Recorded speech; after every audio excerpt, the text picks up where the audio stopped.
हरे कृष्णा। आध्यात्मिक मार्ग पर कुंडली में अगर कह सकते हैं कि सबसे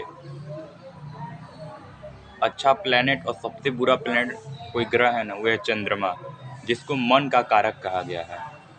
क्योंकि चंद्रमा जो है वो मन को दर्शा रहा है आपका। और दसम भाव जो कुंडली का है उसके जस्ट सामने कालपुरुष की कुंडली में चौथा घर है, यानी कि आपका चंद्रमा की राशि आती है कर्क, जिसको कहते हैं।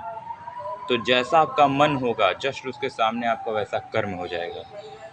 और यह भी है कि भगवान विष्णु के 10 अवतार हुए हैं, जिनमें चंद्रमा को श्री कृष्ण से ही जोड़ा गया, और श्री कृष्ण का जन्म रोहिणी नक्षत्र में हुआ था।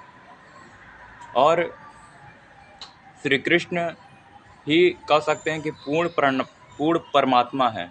और ये जीवन की सत्य बात है कि श्री कृष्ण ही पूर्ण परमात्मा है, जबकि और जो भगवान श्री राम हुए, बुद्ध हुए, नरसिंह भगवान हुए, ये जितने हैं ना, ये अपूर्ण हैं।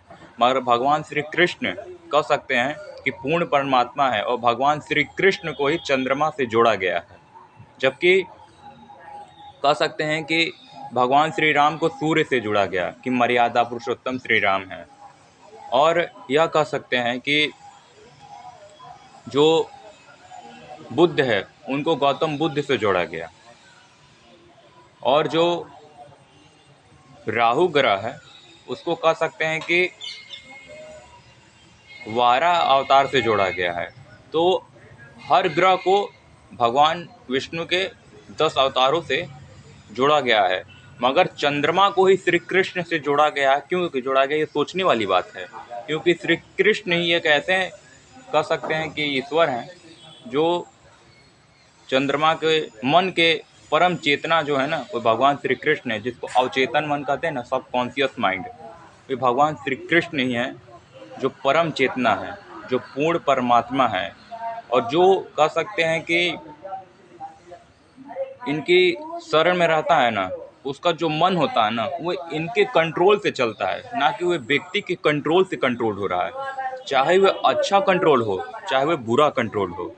और ये जीवन की सच्चाई है कि जो श्री कृष्ण के चरणों में एक बार आ जाता है ना, उसका मन की लगाम जो होती है ना, इनके हाथों में होती है।